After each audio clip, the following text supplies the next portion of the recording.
নমস্কার। পুরাণ পরম্পরায় আপনাদের সবাইকে জানাই স্বাগত। আশা করি ঈশ্বরের কৃপায় আপনারা সকলেই ভালো আছেন। আজ সেই শুভ ক্ষণ, যে ক্ষণে স্বয়ং নৃসিংহদেব আবির্ভূত হয়েছিলেন। গোধূলি লগ্নে তার জন্ম হয়েছিল বলে গোধূলি লগ্নেই তার অভিষেক হয় এবং এই দিনেই সমস্ত ভক্তবৃন্দ তার উপাসনা করে, তার নামে উপবাস করে এবং তিনি তার দু হাত ভরে তাদের মনোবাসনা পূর্ণ করেন। তাহলে আজ আমরা জেনে নিই কীভাবে এই ব্রত পালন করতে হয়, নৃসিংহ চতুর্দশী ব্রত কথা এবং ব্রত মাহাত্ম্য। তাহলে আসুন আর দেরি না করে ভিডিওটি শুরু করা যাক। বৃহন্নরসিংহ পুরাণে ভগবান নৃসিংহদেব ভক্ত প্রহ্লাদকে বললেন, প্রতি বছর আমার সন্তুষ্টির উদ্দেশ্যে চতুর্দশী ব্রত কর্তব্য। জন্ম মৃত্যুময় সংসার ভয়ে ভীত মানুষ এই পরম গোপনীয় ও শ্রেষ্ঠ ব্রত পালন করবে। বৈশাখ মাসের শুক্লা চতুর্দশীতে নৃসিংহদেবের আবির্ভাব হয়েছিল, তাই এই তিথিতে ব্রত পালনপূর্বক তার পূজা ও উৎসব করতে হয়। নৃসিংহদেব বললেন, আমার ব্রতদিন জেনেও যে ব্যক্তি লঙ্ঘন করে, চন্দ্র সূর্য যত দিন থাকবে ততদিন নরক যন্ত্রণা ভোগ করবে। যদিও আমার ভক্তরা এই ব্রত পালন করে থাকে, তবুও প্রত্যেকের এই ব্রতের অধিকার আছে। প্রহ্লাদ বললেন, হে ভগবান, হে নৃসিংহরূপ, হে সকল দেবগণের আরাধ্য প্রভু, আপনাকে প্রণাম জানাই। আমি জিজ্ঞাসা করছি, হে প্রভু, তোমার প্রতি আমার ভক্তি কীরূপে উৎপন্ন হলো? কী রূপে আমি তোমার প্রিয় ভক্ত হলাম? নৃসিংহদেব বললেন, হে বুদ্ধিমান, একান্ত মনে শোনো। প্রাচীন কালে তুমি ব্রাহ্মণ ছিলে, কিন্তু বেদ পাঠ তুমি করনি। তোমার নাম ছিল বসুদেব এবং তুমি ছিলে বেশ্যাসক্ত। তোমার কোনো সুকর্ম ছিল না, কেবল একটিমাত্র ব্রত আমার করেছিলে। সেই ব্রতের প্রভাবে তোমার এরকম আমার প্রতি ভক্তি হয়েছে। প্রহ্লাদ বললেন, হে নৃসিংহ, হে অচ্যুত, হে প্রভু, আমি কার পুত্র হয়ে কি করতাম? বেশ্যাসক্ত অবস্থায় কিভাবে তোমার ব্রত করলাম, দয়া করে বলুন। নৃসিংহদেব বললেন, পুরাণকালে অবন্তিপুরে এক বেদজ্ঞ ব্রাহ্মণ ছিল। তার নাম ছিল বসু শর্মা। ধর্মপরায়ণ ও বৈদিক ক্রিয়া অনুষ্ঠানে তৎপর। তার ভার্যা জগৎ প্রসিদ্ধ সুশীলা, পতিব্রতা, সদাচারিণী। তাদের 5 পুত্র ছিল।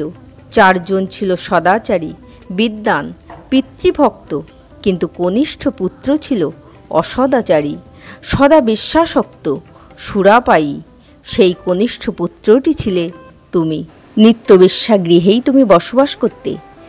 এক বনমধ্যে তুমিও সেই তোমার বান্ধবী বেড়াতে গিয়েছিলে।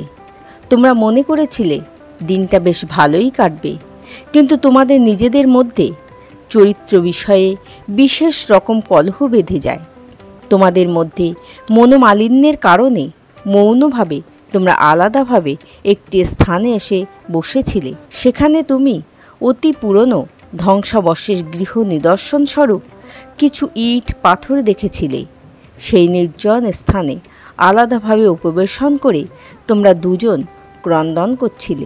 আপন আপনভাবে সারাদিন তোমরা অনাহারে ছিলে, এমনকি জল পর্যন্ত পান করনি। সারা রাতও তোমরা জাগরিত ছিলে। ক্লান্ত শরীরে, দুঃখিত অন্তরে, মনোমালিন্যভাবে তুমি সেখানে শুয়ে পড়ে প্রার্থনা করছিলে, হে ভগবান, হে শ্রীহরি, এই জগতে কত লোক সুন্দর। আমার মা বাবা কত সুন্দর, ধর্মপ্রাণ। আমার ভাইরাও কত সুন্দর, তারা নিষ্ঠাবান, চরিত্রবান, কিন্তু আমি অধপতিত।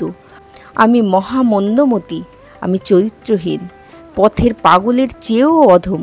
হে ভগবান, ভালো লোকেরা তোমার শরণাগত, আমি মূর্খ, কারও শরণাগত নই। আমি অতি নিঃসঙ্গ, আমি বড় অসহায় অবস্থায় তোমার কাছে প্রার্থনা করছি। হে ভগবান, আমাকে বিশুদ্ধ জীবন দান করো। এভাবে তুমি ক্রন্দন করছিলে। আর তোমার বান্ধবী, সেও একান্ত মনে প্রার্থনা করছিল, হে ভগবান, আমি সমাজের মধ্যে সবচেয়ে জঘন্য স্তরের জীব। সভ্য সমাজ থেকে আমি বিক্ষিপ্ত ও বিচ্ছিন্ন। এই জগতে অনেক নিষ্ঠাবতী সতী সাধ্বী সুন্দরী নারী রয়েছে, আর আমি মহাপাপী গণিকাবৃত্তি করেই জীবন নষ্ট করছি। প্রতিদিন কেবল পাপের বোঝা বাড়িয়েছি। নরক যন্ত্রণা কতই না এই পোড়া কপালে অপেক্ষা করছে। ভদ্র সমাজে কেউ কোনো দিন আমাকে তাকাতেও চায় না। আমিও এই জগতের কোনো পথ খুঁজে পাই না। হে পরম করুণাময় ভগবান, যদি তোমার অহৈতুকী কৃপা দৃষ্টি আমার প্রতি থাকে, তবে দয়া করে আমার এই জীবন পরিবর্তন করে দাও। এভাবে সে আকুল অন্তরে ক্রন্দন করতে লাগল। নৃসিংহদেব বললেন, হে প্রহ্লাদ, সেই স্থানটি ছিল আমার প্রাচীন মন্দির। সেই দিনটি ছিল বৈশাখ মাসের শুক্লা চতুর্দশী, আমার আবির্ভাবের দিন। তোমরা উপবাস ছিলে, রাত্রি জাগরণ করেছিলে, জীবনের কল্যাণ প্রার্থনা করেছিলে। অর্থাৎ অজ্ঞতার সারেই তোমরা আমার পরম মঙ্গলময় চতুর্দশী ব্রত পালন করেছিলে। সেই ব্রতের প্রভাবে তুমি এই জন্মে আমার প্রিয় ভক্তরূপে জন্মগ্রহণ করেছ। আর সেই বেশ্যাও স্বর্গলোকে অপ্সরা জীবন লাভ করে ত্রিভুবনের সুখচারিণী হয়েছে। হে প্রহ্লাদ, আমার ব্রতের প্রভাব শোনো। সৃষ্টি স্থিতি লাভের উদ্দেশ্যে ব্রহ্মা আমার এই চতুর্দশী ব্রত পালন করেছিলেন। ত্রিপুরাসুরকে বধের উদ্দেশ্যে মহাদেব এই ব্রত পালন করেছিলেন। স্বর্গসুখ লাভের জন্যই দেবতারা আগের জন্মে আমার ব্রত করেছিলেন। বেশ্যাও এই ব্রতের প্রভাবে ত্রিলোকে সুখচারিণী হয়েছে। যে সমস্ত মানুষ আমার এই ব্রত শ্রেষ্ঠ পালন করবে, শত কোটি কল্পেও তাদের সংসারের পুনরাগমন নেই।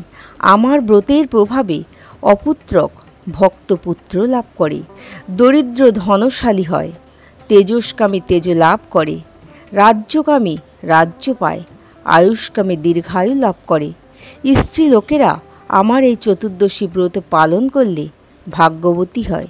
এই ব্রত সৎপুত্রপ্রদ, অবৈধব্যকর ও পুত্র শোক বিনাশন, দিব্য সুখপ্রদ। স্ত্রী পুরুষ যারা উত্তম ব্রত পালন করে, তাদের আমি সুখ ও ভুক্তি মুক্তি ফলদান করি।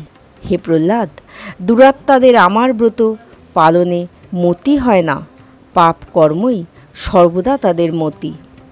তাহলে আজ আপনারা জানলেন নৃসিংহ চতুর্দশী ব্রত কথা, ব্রত মাহাত্ম্য এবং কিভাবে আপনারা এই ব্রত পালন করবেন।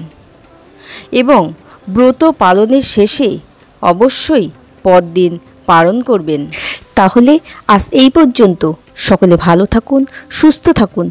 নমস্কার।